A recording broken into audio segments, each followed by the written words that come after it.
om chung chuan fakla reng do na mihring thil lung ti dang lam thei tu chak tak ti dang lam tu chu ri ani ya chuan chuan rong bol na kan kal pui na konga po thil fakla le ri hi poi mo le a pathian hla ni chuan ril ru taka sakhi top mai kan ti rualin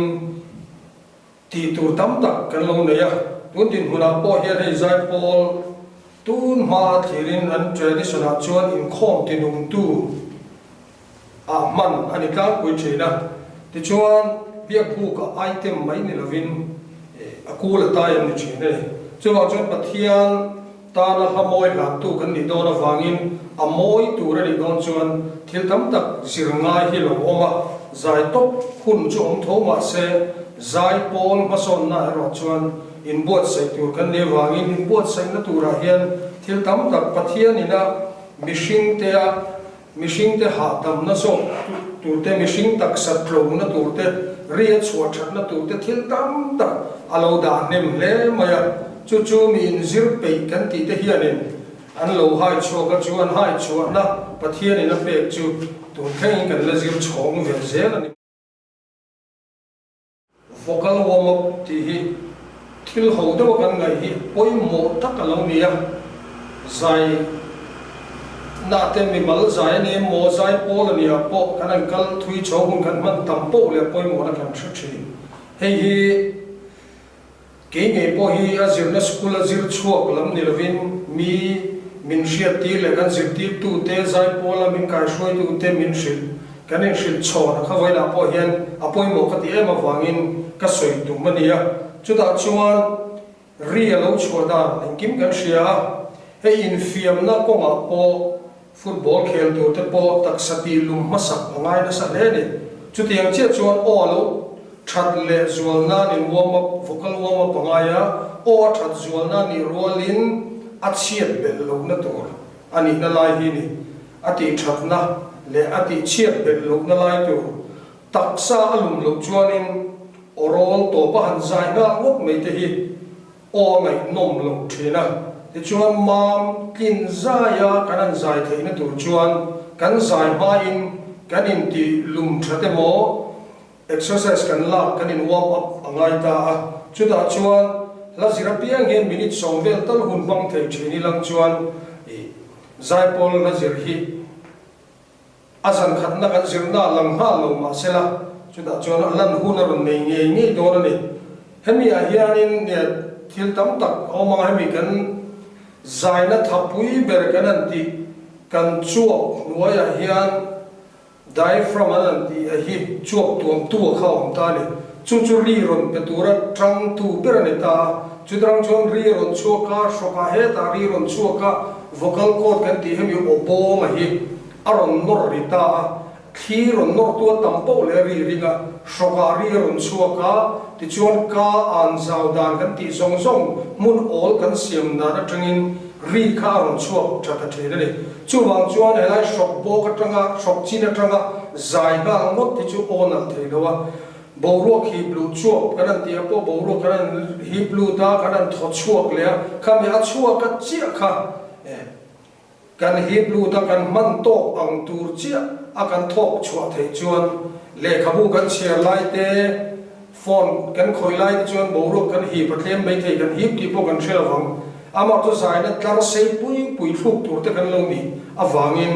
boruak hi kanan ti lai te tho khol kanan ti lai song hi pui mo da lai ni ti chuan heng te hi boruak han hi pa han thok chua han hi blua antina nazirna te po kanan ti thina kan contractor ten voing pen nga minam pen ti ra boruak hi blut pain pen nga om huna su pain kanan ha chola pen som kanan bek le kan bung chai kanan tho choka khatiang te kanan mana kha ataka kan lo mong ta thina chu zai ma in warm up na hei hi boruak kan hi blu kan zai na thui tak kan thin ati moi tu turata boruak hi pa mang thiam piang hi zai thiam kan ti te po an ni thino me chu wa chon chu poi mo tin chu ta ri kan soi ga ron chuak chota a kan vocal cord te chu dim ngai lo nia tuya ti non ve fo ngai te po lo ni thina ni chu wang chuan shok bo ka kan zai vak mo chon o chang ti te on mi shok na kan ti te lo thleng vat thina chu wang chon kan pum atanga kan mi kan chuak noi kan an ti atanga thi chuak boro kan an pe chuak te ne na thu kan lam chuan alu klo ta kan zai na zel tur ta kan shok ta po atlo ta thina ni chu ta mui mai akha athu lo lam tu kha lo ni le ri ron chuaka kan soyang khan vocal cord opom ron chema aron chem ri tera aron nora ri ron chuak ta ni ri ringo ta la ni ta ni ari rin na tu jon khi no to tam chuan ri ring do na ma se athu lam na tura kan mui le kan leite a om dan tur dik tak an zagun te an nakina kan da soi do na zin taka an te po ngai chang om do na tin mui te san pa exercise lak tir vak te lo khara chumi a chon lip roll an tiang ching te sol fa manga do ren kan ti khang chi te kha mui ta hian mui lo soi soi nan alo poi mo khop be tin kan khabe te po hi ya kan tia khabe khabe che wai na tu rang chi te kha khatiang ta kan sol fa mang si kan sol fa ri abi phang eng mo ti ri na la pang si khan kha man thei tam ta ka lo oma tin kan hui ba ka leite tin kan khabe te po hi kan zaina ta na poi mo ni awangin am thu ta ti sual pa chuan eng mo ela accident te pom ve thei ni ta khabe oi zom na chu wang chon soi muwa nga helai che tur te hian kan in warm up kha lo ngai ta ni chu tin kan taksa kan hong te kan dar te kan kut kan kong kan dul thenga kan thiamang chi manga kan conductor te min ti pui manga kan ti hian kan lum phot na chuan zai le tur hianin kan ril ru hi ai na hong ani han thut han lu khoma han zai top ai chuan kan in warm up na chuan kan zai turin kan ril ru ati thovenga zai na ril ru kan ngai to kan thiam turang tam tak po kha na sak takin min pui the yani chulai boruak chu boruak ha dam boruak tharla ma thlen mai pi lama kan tak sata na poi mo don apoi mo awangin hei hi kan thiamang to le kan thiang to tuna chuan le khabuwa le tur kam hulo ti lam ni lam tu pon youtube en thei kan nei vek to chu wangin khalai mu da khat eng kim mi lo to khang mang khan wa ma phi zai ma in iti sham ho chu zai moi na le kan mishing zai ke mani tak sak ro na to ani vowel le consonant ka ti hi alo poi mo khop ma he zai po la hun rei tak kan an tel to nu a po hian zirnga ya ni ti hi ni min thlen in voin thlen hian ka mu chua ala ni zela zai pol training ani mo ti na kan kal tele ma di te han zai ve zewa adang lam na hi chu wang chuan tu nu a po hian vowel so hi la thu ti fia tu ani ngot pi lama zai ti na tu ani boka soyan khan warm up kan soi to warm up pa chon taksa a fit angaya alum a kan intilum chachon kan phurani hla ziak anon sim hla non sim ta chuan thu ain ziak lo ta chuta chuan chumi kan lam na tur afia na tur a chuan vowel alo poi mo khop maya hemi mang thiam te hi solo po ni se anal bi ka ngai thla kan mo bi ka zai pol a hu ho kan zai mi som thumani mo mi zadon kan zai pe chuan a in ang thlap kan man phei chuan kan thulam hi alo moi te bi ka ngai khatu in moi taka ri angai thla ka thu ngai thla na chuan mi ya ne da ra dang thina ni chu rong bo na tan po poi mo na ni ya thulama hian ne vowel hemi English a chuan a e i o u ani da kan mi zo chuan a o a e o u ti kan ta a o a e o u chuai da chu ho deu angalang hi lo poi mo khop maya a kan lam lai chuan kalal pa tu tak minom puyang che ani da ka lal apo kalal pa ti lom thung ri da po khat a kha pa thu mo thei ta ni ka lal ni chon a kan lam lai hian an tia kan ka kan ang za wanga ku zum trang pani leng velin anianga chuan khape hi ha dam takin nuai lama awai thatur ni a kanam tiang deuh kha ka la lal pa po lal arang ta thum ni me ya pa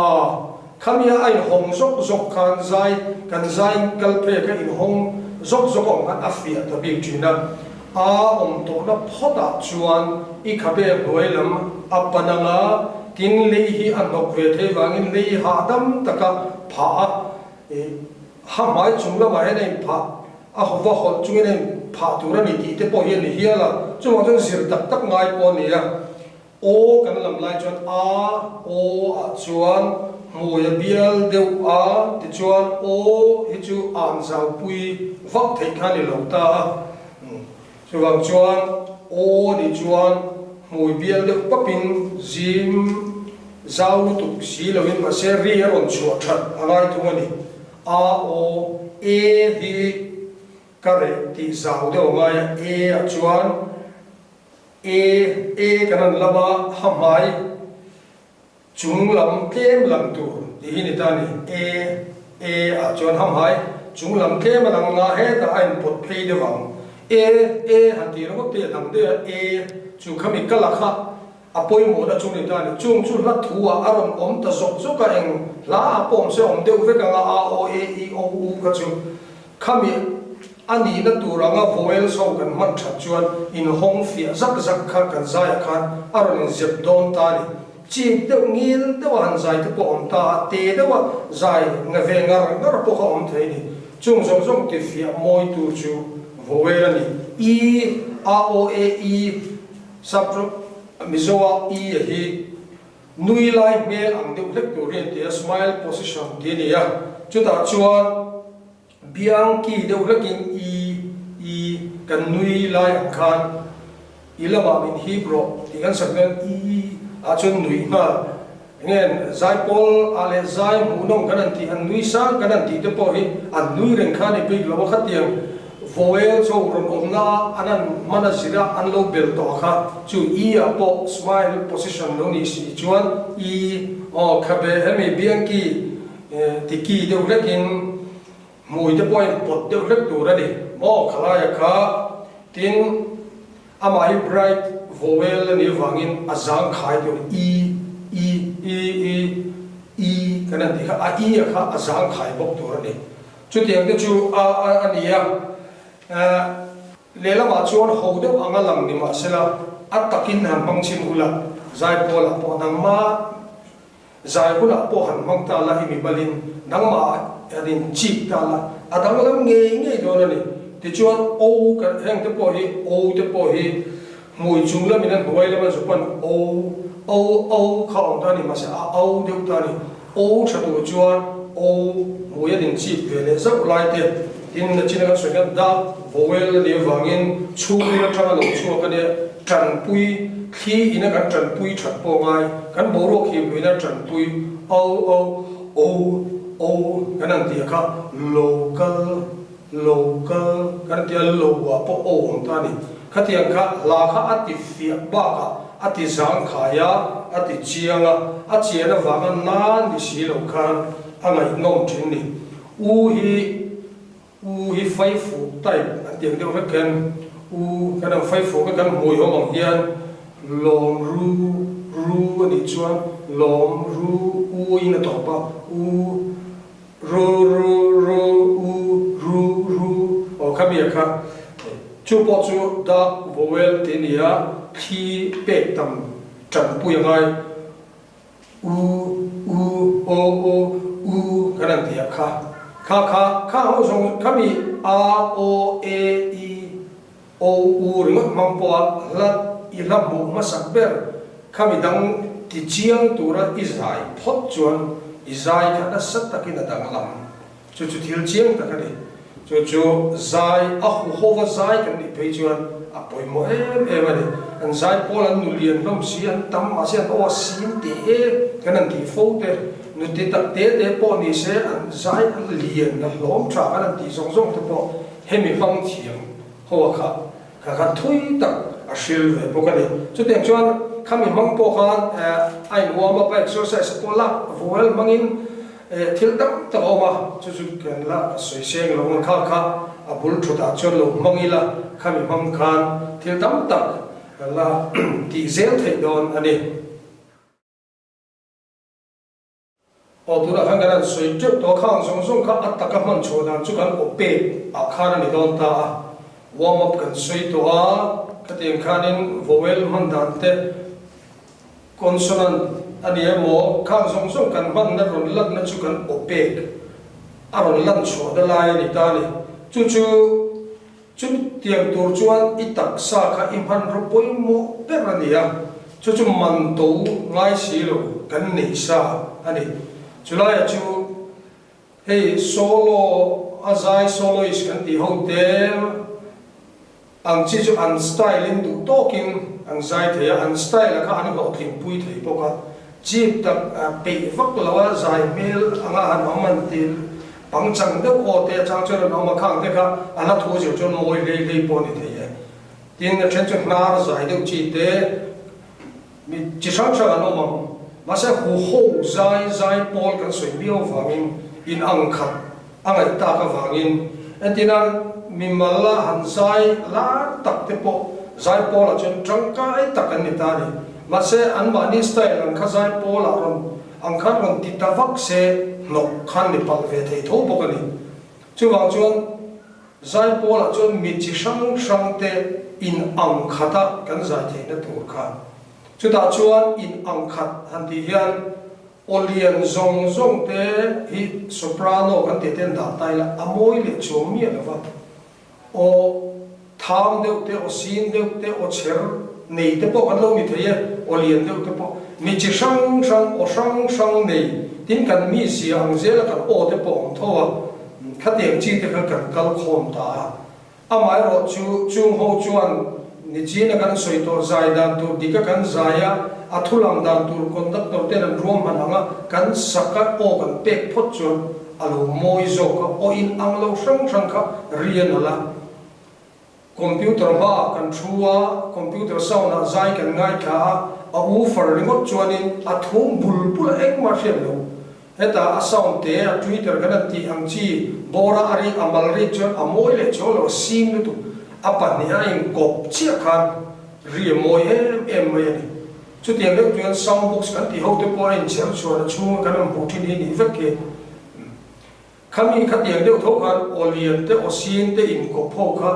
a control na dik tak noya rian ron ti chua chuan a moi ta bi ka chu ope zai pola a moi na lai po ni thina chu ta chuan tu ma kan nu le pa te pon la kan sir tiring kan u te hovin o chung rilin zai ro anan ti fo ka tu ma a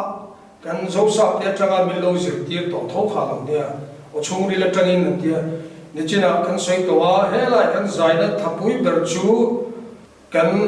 chuak nuai ron tuam tu diaphragm atangin he ta ron nor tan kan ti kha khalai tak zo kha thi kan pek na zo kha kan o moi na kha lo nia so kan soloist chuan ma style la olian emo onal takaron nei angota amal ron tel khan tokalo ni palthina wangin kha ho zong te in ang khata kan zai thina chu kan thulam fiada kan soi to a khiron chuada kan soi to a chuan chhuril ta kan zai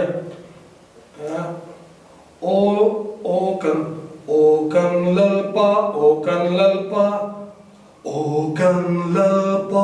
kanan tia chu pa a te vowel khala poi mo ta zel ni khiron tel po chuan o kan lalpa khabi khi ope ka ta kha kan man thap chuan zai por oron chua ka kha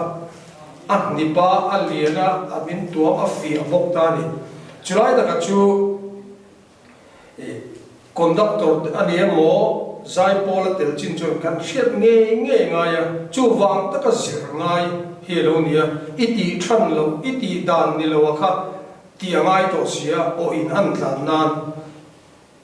zai pol member trangkai ni don phechon I o I se chiang tur ania midang o ne nei angin an lo chuan trangkai lo ti boi tu ini pal ve te ya chu mani pokhanin alo conductor shin kher ngai lo khan lo in shia tir conductor ina soyang chin chu ti thei sham o kan pe khi o zang la ina zer chuan o zang khai taka han zaya han fia fai taka han lam te chun lat la eng la poisa se mi hiaron ne pi ka mi ron tuam da dia dang bi ka ni ngai khalo thei lovin min siama a la thula ba khan kan ril ru kan lo pe chu chu a thu cha khan bi ron khoi vele ta thina ni chu ti anga ne wa chuan ri apoi mo ri ron chua dan kan the to ri kan pe chua da khan shop bok china han zai le o te ti te chu tem tak zai pola lo moi lo ri fia fai ri do trắng chặt tất cả các giải thì nó tổ chuan cần khi bé chúa mangin ô lal anh thì thế lal pa anh thì kami khiri khatam se buma trangin la zai pol chu eng la po sai la amoi tabi ka afia bi ka ngai kha anu hom thina ni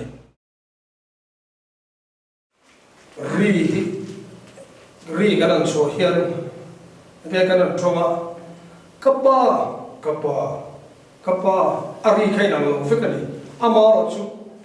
te na an lo siam chu khalo maya asan zong ari ina han khen san zong azu khen niam zong khalai bom sang in remakha hemi scale kanan ti standard scale CBAGFEDC mangina na sienta chumi huang chung zo na kari na ava chumi CBAGFEDC chu hong khatani octave khat kan ti po khane ta khamilet khat om le CBAGFEDC po khane ta khateng khanin khami chuang chung khana hong sang in octave kan ti sang kha om ane maya chumi ya kan oki ina han hol le azu hol aniam sa kha Arizona kha an lo te na an lo siam fel khap kha amma khami na amil tok le tu raman to a relative scale to khan do re mi fa sol la ti do kha anam siam vele ta CBAGFEDC do ti la so fa mi re do akha chu ri kan ti khan ta do re mi fa sol la ti do kan ti akha khami sol fa ka ale tom le a do ale ta hiam hom le ni chuta chuan som fathiam ana song hian do re mi fa so la ti do chu kan ti thei de fet ani ma ro chu in kar hat de alo om thu ta trum dik tur khan som fathiam kan ti de chu kha ni ta chu ti rolling kha zan kha ta in not kanan zir chara kanan chia kan khupa kanan bai ha ta kan soile ta ang ai hian ale lam zong tak chuan ahar na chun ne ro chu ring ru a ri hriat na kha kan nei thadanga kan ti tam angai ta ni ti chuan do re mi fa sol la ti do hmanga hla kan sira sol fa kan zaite Christian la bu kan nei sa kan thiam sa nge hmanga a sol fa hmanga kan zaite kan ti tam hian ta hian alo om maya chu ti tamatra omania kan mitin mi zumu una khan ka thu ka mi mana ka sak ka ahan shin fata chu rang takin ka in mi kha ka dik le theita ni chumi chu do te poni thawa ka zumu rualin do dik tu chuan heta ka thu ka mana do ti la do ka lo ti ri kha ahan shin ta fata chu ka in kan ti dik do na aron ti dik tamaya ni chu wang chuan voi kha chu bo sak ti thiam chu har ma se ti tam chuan rin lo lai hian kan lo man mai ni chulai da ka chu so fa thiam na lai tu ra tan chu ti tam ngaya ri om zia she turin kan tel tam kan sak tam ve shim atang khan ta hena lo in khol ve ani chu mit tam zo kho zirda po ani kan ringa kan solfa thiam kan ti tam zo te po hi ti chuan chung do re mi fa mong chuan kan zai sang kha siam lo ni le ta chumi chu zai pola tel thang na phei chuan emoi Christian labu in khom thin ka chuan labu hi ati ra kan soyan khan ko thadom chung chuan hla hi kan sakarin homa labu hi kan nei reng po arin homa tuna po thang khat lian hun mong to pon labu kan hena achan ve solfa hi enge om zia hriat met lo zai pola kum som ka tel to kan ti chung pon om zia shemi lo hun man ringot na en ringot kha thil ui om ve do poni chuwang chuan i zum hu kha om zia music a ziak le chia kan thiam ve na chu solfa ziak ani emo an zia sa chia thiam tam kha apoi mo hemi ni tur hian zai pola telte le mi solo ani emo group ani emo po se zai lama ke pen thin hun mang thin da na chu musician kan ti te po hi guitarist kha te po hi khomo in china elite zut kha moi phio maya ne kila ka silve du min lo zin lok te ta hian ti se ziak theilo kan om nual mai thei ka musician an tling chia novem o ti te po hi ngai to thei ani ya chuwang chuan kan thil ti ri ka kha ziak in music ziak le chia tal hi chu thiam turin kum som vel kum nga vel zan pola thei to ka lo tel to na chon va zai ei pi la ma kha thiam nge tumin mason tumin kan ti la ya kha kan ne nga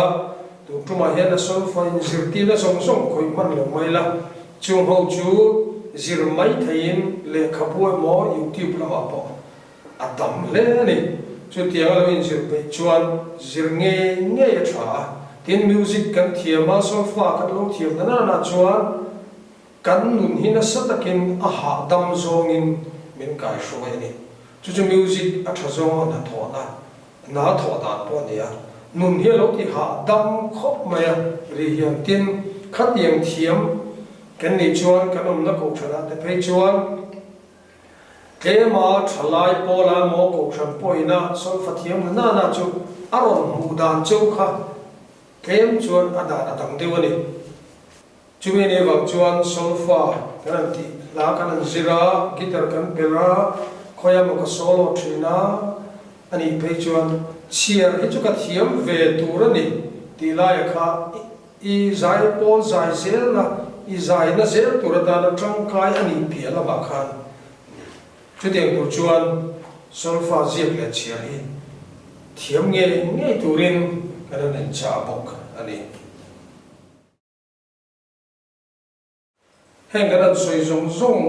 zirtir le tur chuan conductor chok te kan poi mo conductor chuan mani du dan po kan nei thawanga kha hluwa style po kan nei thawanga kha ro puya khatiang kan nei nge tur mu chuwa inzir rek tu po kan re ga ni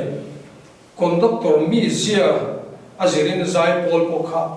adang lamin adang lam lo ve ta tani chuwang chuan conductor poi mo phota conductor ria soi bor fe chuan zai pol pum po yan za som sari vel hi conductor ani e conductor ni na lan na ni e te pon te china ani renga instrument music instrument te poi engchi poi play la guitar ne mo keyboard amaro puina le aman to lam ain a bullet through a khoi tu pa a thu tu thiam na ai nga ta ni a ti ri tu kha poi mo a ti ri da kha poi mo chu zai pol conductorin a per zai tu te a tum zai tu te ri tir tu te member ni mi o wangin chu da chuan zai pol conductor chuan lekha pona kan zir song thina kha atakata lang tu ania chu ti rualin kan kal phuma ke ni chuan ei zon na ta na emo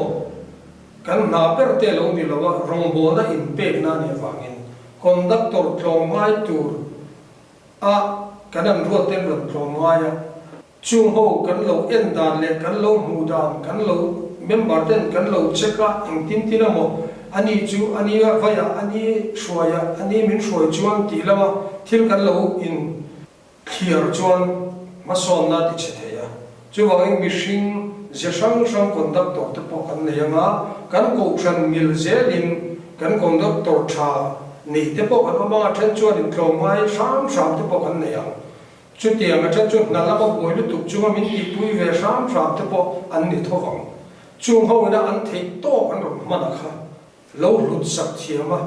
khatia kan ti pho chon zai pol chu a tha tho thawani khalai kha chumi min shoi chuan ti vel te chumi min zir tir chuan ti lai himem bar lam hian da lo hila chu ti rualin conductor te pon min ruata ka mo phurna ka la to ani ero chuan mason tum in zir tum khalai kha ti mai lo kha chu tum ve nge ngaya do thei nam nei mi zir tir thiam ni te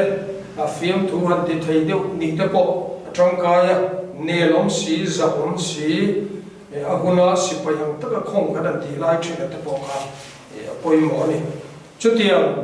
chuan member te milan kai shwaita a member te hi kan poi mo ta khop mai zai pol ko than zai pol sang te po hi hanin thirila mason tum na nei hi member chona ngai pera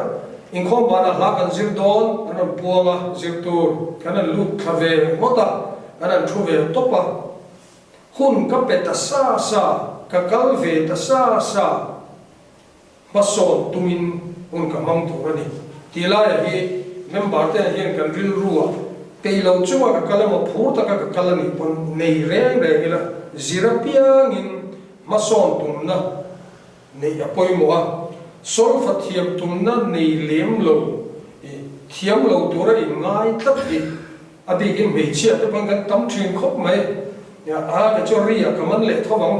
anjira la tia a nuwa thiam tum a nuwa ti fu tum hi a tam jok kan ni thei mai nge mo ti theya chawang chuan ka kal ta sa ni chuan kan ti ang khan mason tum nge yin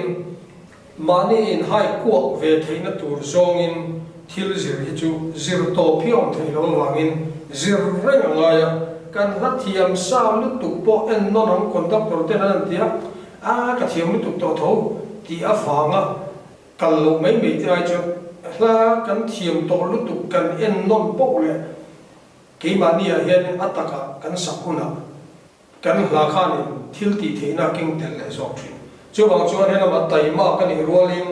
kan zirani pon thiam tumna nei ta ila ti chuan ne a ho la zirna nei that lo chuan zai pol tha hi anei theilo ne chiang khop maya kan program e mo hun pi ke mo thil thut lo khera zaya ma si a chuan ni pui pon men hriat thiam pui na chungin beng an do vele maya khate ga chuanin kan zai khan thawani ani lo zai pol kan om to kan nei to chuan lazir that hi zai pol nung le moi mi te thin lung he a chok thei trong trai that ani rualin trong trai ne na ken te chu ke ma dia tai mak na e hun nei tam izir that lai khan ta ni chu ta chuan rom bo na sang a po ai su boi pal hi om le the ni KGP ro a po zai pol rom bo na len a in hanin su boi thei la ka hian shoi do de chuan siam rem char anga ya ko shan ai kan ona lian per chu zai pol hi ni aba chu pol thalai pol ang tem thil kan to kang sound system kan nei pon kan ka chu kan nei tur po ni kan nei lo ni pon la poi chuang lo ma chu ko shan ai o ko shan zai pol pilo so mang chu mi ko shan an ti chuan thalai te kan nei ho chu an ko shan ai o kan ni na ela hianin member te hianin ko shan ai ka o na ani e ti zong point ril ro hi petai la chu tai ma na turatan ko min ti phur tu ni ta se tin zir tam che hi lo ning lo ram thingula la zir tam thei na hun om chuan i zir tam se la bu zir tam an ti zir fo om bu ti lai khani practice se poi mo a kan thian pa khatina soya hemi sum don na konga business of king tur chuan thil pathum che om ti ya chu location location ati chu tiang deuh hlek chuan zai pawl a pawh tia thil pathum pawimawh practice chu tiang deuh chuan alo ni deuh tlang puya kan zir tam that na chuan chulai chu hlawk thing thina chu wang chuan kan an ziranga hei eng pawl a pawh thu oina ti te hi kan ho tu te min shil tlang pui eng pawl a pawh a zai pawl kherlo a pawh niang zai pawl a phe chuan a pawimawh conductor te tana thu oina that cham mi ni hi zai pawl a chuan aruk tak chuan conductor ta chuan minin omber te an ni ve hian ome hei nia tlema zai pawl tunlai conductor te kan lo no panga than chu ke ni member ai no pang te pawh khan lo om the ni chung ho chu lo om pawh ni se kha zai pawl a chu kan conductor te an ni chuan kan hruai tu min enkol tu an ni na lai hi kan pom thiam anga ya in chung khatna pawh a kan ni fa pa nia kan an te wang ke nia no pang zok fe te lo ni wanga khati zonga en kha thil om the ni amaro chu kan hruai tu an ni na lai hi member ten en thlat ila lai hi in adjust thiamila tin lo tel senior to ni te phei chuan heng ha chu ka sik pe vak lo mana pa kan sik sap to lo ti te conductor ta chuanin nual roi na tham hi lo ni zela chu wangin a senior kan ti ho te hi kan in sum thiam te poisa pola chuan lo ngai khop maya kan thian pa pakhat thowi la soya zai pol kan ni line member pakhat hinek tai ron or theng hil lop maya aron theng aron tlai aron or lawa kan member soprano senior de utakha iwan mole me me tinge or lo thei cho han hola han le ro an lo tia a chuak ve wang wanga aron kir le to lo her na ka te la zir turin zai pol a pho to lo a soi lo turin an lo soi kha a poi chena ril ru hi machine thop kan ya anam ma ni cho wang chuan kan zai pol kan senior wanga mo kan lo tel rei to wanga conductor te soi om tak lo soi khala midang lo wa ni khap tran pui na hun chu om tho wang ma ra chu khat yang the te kha zai pol a hang in sum hi na tur po thil tam tak om ome ngai poimo ngai chan thiam hi member te chuan poimo in tran pui tom na kan nei zel hi poimo ko san zai pola kan tama kan an thum hura chang chuanin zani don te pon thling chang omam conductor pakhat tan phechon pat pakhat han zirtir han ti long longa han zirtir khan then khat tan atam zo kinan lo thil dang lo soi phei chuan sot lo te min zan khat kha huna man the ni chu tianga chuan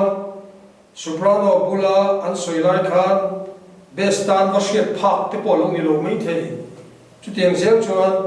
kan lo in tran pui to na ngoi angai huna emo athil soi lo hrin chon pui emo khatiang zela khan zai pol tran ho na that chuan zai pol chuma athiam ten solfa po kanan sa a conductor me zir thar te kan oma athiam ten alon zir thar te bula